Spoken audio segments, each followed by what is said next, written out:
ایوب 18واں باب جو 21 آیات پر مشتمل ہے۔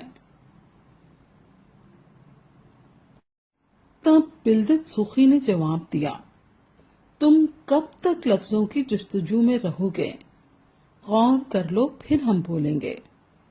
ہم کیوں جانوروں کی مانند سمجھے جاتے اور تمہاری نظر میں ناپاک ٹھہرے ہیں؟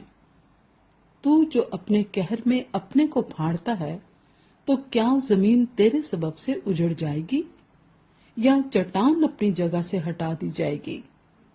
بلکہ شریر کا چراغ گل کر دیا جائے گا اور اس کی آنکھ کا شعلہ بے نور ہو جائے گا۔ روشنی اس کے ڈیرے میں تاریکی ہو جائے گی اور جو چراغ اس کے اوپر ہے بجھا دیا جائے گا۔ اس کی قوت کے قدم چھوٹے کیے جائیں گے اور اسی کی مصلحت اسے نیچے گرائے گی، کیونکہ وہ اپنے ہی پاؤں سے جال میں پھنستا ہے اور پھندوں پر چلتا ہے۔ دام اس کی ایڑی کو پکڑ لے گا اور جال اس کو پھنسا لے گا۔ کمند اس کے لیے زمین میں چھپا دی گئی ہے اور پھندا اس کے لیے راستے میں رکھا گیا ہے۔ دہشت ناک چیزیں ہر طرف سے اسے ڈرائیں گی اور اس کے در پہ ہو کر اسے بھگائیں گی۔ اس کا زور بھوک کا مارا ہوگا اور آفت اس کے شامل حال رہے گی۔ وہ اس کے جسم کے اعضاء کو کھا جائے گی، بلکہ موت کا پلوٹھا اس کے اعضاء کو چٹ کر جائے گا۔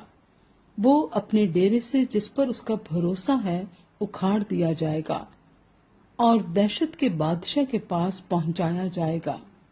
وہ جو اس کا نہیں اس کے ڈیرے میں بسے گا، اس کے مکان پر گندک چھترائی جائے گی، نیچے اس کی جڑیں سکھائی جائیں گی اور اوپر اس کی ڈالی کاٹی جائے گی۔ اس کی یادگار زمین پر سے مٹ جائے گی اور کوچوں میں اس کا نام نہ ہوگا۔ وہ روشنی سے اندھیرے میں ہنکا دیا جائے گا اور دنیا سے کھدیڑ دیا جائے گا۔